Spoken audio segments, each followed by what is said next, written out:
तो दोस्तों, यूपीएससी की तरफ से सीडीएस भर्ती का जो है वो नोटिफिकेशन जारी कर दिया गया है। जी हाँ, अगर आपका सपना भी अगर जो है वो इंडियन एयरफोर्स, इंडियन आर्मी या इंडियन नेवी में जाना है तो यह वीडियो आप ही के लिए। जी हाँ दोस्तों, मैं बात कर रहा हूँ यूपीएससी की तरफ से निकलने वाली CDS-1 2026 के भर्ती के बारे में। जी हाँ, यह भर्ती जो है वो केवल ग्रेजुएशन पास जो है वो लोगों की है, और मैंने जो है इसमें और सारे भी शैक्षणिक योग्यताएं जो है वो इस वीडियो में बताने वाला हूँ। आखिर आयु सीमा में क्या बदलाव हुए हैं, आखिर एज लिमिट में भी क्या बदलाव हुए हैं, और जो भी बदलाव हुए हैं मैं इन सभी के विषय में इस वीडियो में चर्चा करूँगा। और साथ ही कौन कौन से वो चीज़ें हैं, वो कौन कौन से टिप्स हैं जो आप लोगों को फॉर्म भरते समय भाई बिल्कुल एकदम ध्यान में रखना है। ठीक है, तो वो सब वीडियो जो है वो हम लोग जो इसी वीडियो में चर्चा करेंगे। तो एक बात और है कि यह वीडियो जो है वो अंत तक जरूर देखिएगा, क्योंकि सीडीएस एस्पिरेंट के लिए वो हर एक टिप्स जो है वो जानने की ज़रूरत है। इस वीडियो में मैं वो सारा चीज़ जो हूँ वो शेयर करने वाला हूँ, तो इस वीडियो को जो है वो अंत तक जरूर देखिएगा। तो चलिए भाई, बिना किसी देरी के शुरू करते हैं। तो दोस्तों, हम लोग सबसे पहले जानते हैं कि यूपीएससी सीडीएस का फुल फॉर्म क्या होता है। सब कहते हैं सीडीएस सीडीएस, फुल फॉर्म होता है क्या है। ठीक है, तो यूपीएससी का फुल फॉर्म होता है, बाबू सब जानते हैं, यूनियन पब्लिक सर्विस कमीशन। ठीक है, सीडीएस का फुल फॉर्म होता है कंबाइंड डिफेंस सर्विसेज। ठीक है, उसके लिए जो है 451 पदों पर जो है वैकेंसी निकाली गई है। जिसको भी अगर मन है कि हाँ चलते हैं आर्मी में, एयरफोर्स में और नेवी में ट्राई करते हैं, तो वह आराम से आकर के इस फॉर्म को भर सकते हैं। ठीक है, चलिए हम लोग जो है और विस्तृत से इस भर्ती के बारे में हम लोग चर्चा करते हैं। ठीक है, तो सबसे पहले हम लोग बात कर लेते हैं कि आखिर इंपॉर्टेंट डेट्स क्या होने वाली। अगर आपको बात कर ले कि एप्लीकेशन का स्टार्ट डेट जो है वो 10 दिसंबर से हो गया है, जबकि एप्लीकेशन का लास्ट डेट जो है वो 30 दिसंबर 2025 तक रखा गया।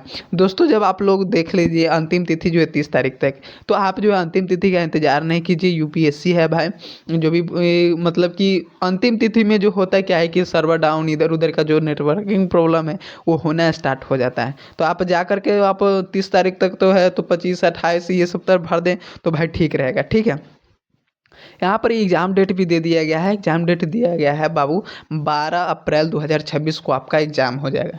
ठीक है, यहाँ तक जो 3 विषय जो था वो मैंने A to Z भाई A to Z बता दिया है। अब बात कर लेते हैं एप्लीकेशन फ़ी की। तो यूपीएससी का भाई सबसे एकदम मेजॉरिटी है कि 1 रुपया भी नहीं लेते हैं। SC ST या फीमेल कैंडिडेट हो, ये सबसे 1 रुपया भी नहीं लेते हैं। हाँ, जो आपका साइबर चार्ज है 50 रुपया 100 रुपया वो आप अपना लगाइए, लेकिन यूपीएससी 1 रुपया भी नहीं लेते हैं। और सारे जितने भी कैंडिडेट बच गए सबके लिए मात्र दो तो सौ रुपये दोस्तों अब रखी हम गई लोग है। बात कर लेते हैं एज लिमिट की। तो एज लिमिट यहाँ पे देख ले हैं कि अलग अलग पोस्ट के लिए अलग अलग जो है वो एज लिमिट निकाली गई है। टोटल पोस्टों की बात कर ले तो 451 पदों पर जो है भर्ती जो है वो मांगी जा रही है कंबाइंड डिफेंस सर्विसेज की। ठीक है, सीडीएस का। तो चलिए अब हम लोग जो है वो एज लिमिट देख लेते हैं कि भाई आखिर एज लिमिट क्या है। Air force, okay. तो सबसे पहले मैं आप लोगों को बता दूं, देखिए आईएमए में अगर जाना है ना तो इसमें सबसे पहले एज लिमिट क्या होने वाली है कि अनमैरिड मेल होना चाहिए। ठीक है, वो शादीशुदा जो मेल हो या फीमेल हो ये नहीं होना चाहिए, इसमें अनमैरिड होना चाहिए। ठीक है, और आपका जन्म जो है वो 2 जनवरी 2003 से लेकर के 1 जनवरी 2008 तक है, तभी आप इस फॉर्म को भर सकते हैं। ठीक है, तो यही आईएमए के लिए एज लिमिट रखी गई। कब से कब तक? 2 जनवरी 2003 से लेकर 1 जनवरी 2008 तक। ठीक है, वही इस फॉर्म को भर सकते हैं। ठीक है, आईएमए के लिए।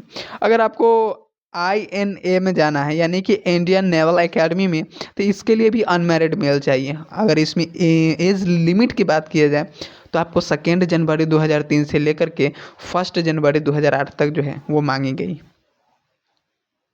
एयरफोर्स एकेडमी में जाना चाहते हैं तो उसके लिए आपको जो है वो मतलब 20 से 24 साल तक अनिवार्य है। ठीक है, ऐसे बात कर ले तो 1 जनवरी 2027 तक जो है वो चल सकता है। अगर कौन कौन मतलब आयु सीमा नहीं बताए तो बता रहे हैं, आयु सीमा जो है वही है 2 जनवरी 2003 से लेकर के 1 जनवरी 2007 तक ही इस फॉर्म को ही मतलब भर सकते हैं और आप इंडियन एयरफोर्स एकेडमी में जा सकते हैं। ठीक है। अगर बात कर ले कि ऑफिसर ट्रेनिंग एकेडमी में हमको जाना है, जो भी एसएससी कोर्स किए हुए हैं, कोई दिक्कत नहीं, जाइए। अनमैरिड मेल जो है उसमें मांगी गई है, ठीक है। जो उनका जन्म जो है वो 2 जनवरी 2002 से लेकर के 1 जनवरी 2008 के बीच में होने चाहिए, ठीक है। तो आराम से ऑफिसर एसएससी में जा सकता है। और ऑफिसर ट्रेनिंग एकेडमी में अगर एसएससी ओमेन जाना चाहते हैं नॉन टेक्निकल कोर्स में, तो वो भी जाना है। तो उसमें क्या होगा, उसमें अनमैरिड वोमेन चाहिए, ठीक है। और उनका जन्म जो है वो मतलब समझ रहे हैं, 2 जनवरी 2002 से 1 जनवरी 2008 तक बीच में ही होना चाहिए, ठीक है। तो अभी वो जो है वो नॉन टेक्निकल में जा सकती हैं महिला उम्मीदवार, ठीक है। तो दोस्तों मैंने जो था वो यहाँ पे समझ गए कि क्या क्या जो है वो एज लिमिट पोस्ट वाइज जो है वो निकाली गई है। तो आप देख ले, अन्यथा मैंने जो है वो बताया, अन्यथा स्क्रीनशॉट मार करके आप भी आप देख सकते हैं, ठीक है। अब बात कर लेते हैं कि भाई सीडीएस में जा रहे हैं तो इसके लिए क्या क्या एलिजिबिलिटी क्राइटेरिया होना चाहिए, मतलब कितना पढ़ा लिखा होना चाहिए। तो देखिए आईएमए ऑफिसर के लिए जो है वो कोई मतलब उतना नहीं मांगा चेन्नई के लिए। आपको जो है वो किसी भी यूनिवर्सिटी से ऑर्गेनाइज्ड आपको जो है वो क्या करना होगा, आपको जो है वो ग्रेजुएशन करना होगा, ठीक है। तो आप आईएमए आराम से जा सकते हैं, ठीक है। अगर आपको इंडियन नेवल एकेडमी में जाना है तो आपको कोई भी इंजीनियरिंग डिग्री चाहिए, ठीक है। इंजीनियरिंग डिग्री जैसे कि बीटेक, ठीक है। तो आप इंजीनियरिंग डिग्री में है तो आप आईएनए में जा सकते हैं, ठीक है। अगर अब बात कर लेते हैं कि एयरफोर्स हमको एयरफोर्स एकेडमी में जाना है, तो उसके लिए भी है, आप जो है वो बैचलर किए होइएगा, ठीक है।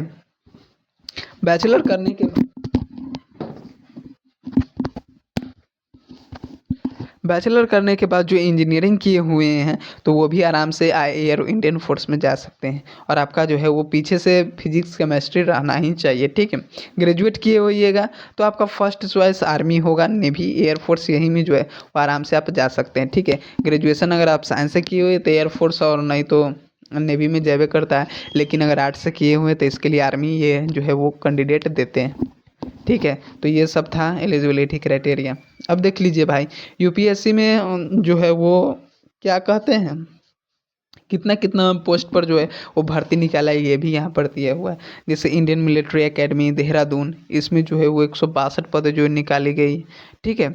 नंबर ऑफ पोस्ट कितना है, 100। तो आप क्या कीजिए, आप ही, मैं ये सब बताने लगूंगा तो ये वीडियो जो है काफ़ी लंबा हो जाएगा, ठीक है। तो आपको करना क्या है, मैंने जो है ये वैकेंसी के बारे में है कि आपको कहाँ कहाँ मतलब डिटेल जो है वो दिया जाएगा, ठीक है। तो आप सिर्फ फॉर्म भरिए और इसको क्या कीजिए, स्क्रीनशॉट लेते चलिए, ठीक है। Screenshot, screenshot, screenshot.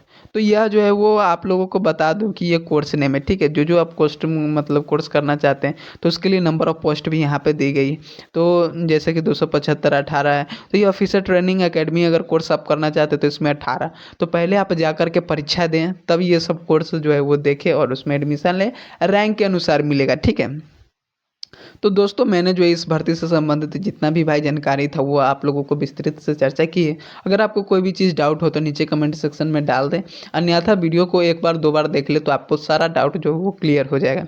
दोस्तों अब मैं जो हूँ इसके मतलब कि क्या कहते हैं, ऑफिशियल वेबसाइट पर जाकर के देखता हूँ कि इसका आवेदन फॉर्म जो है वो किस प्रकार है, ठीक है।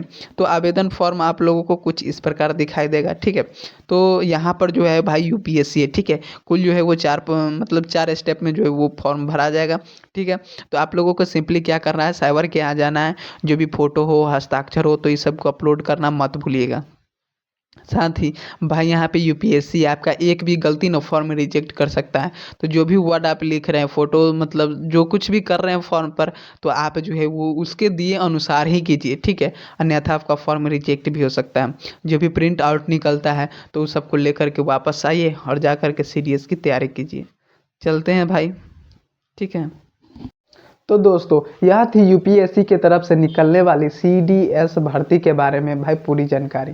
दोस्तों अगर आपको इस भर्ती से जुड़ा अगर कोई भी सवाल हो तो नीचे कमेंट सेक्शन दिया रहता है, आप उसमें अपना सवाल पूछ सकते हैं। मैं आपके सवालों का जवाब देने की पूरी कोशिश करूँगा।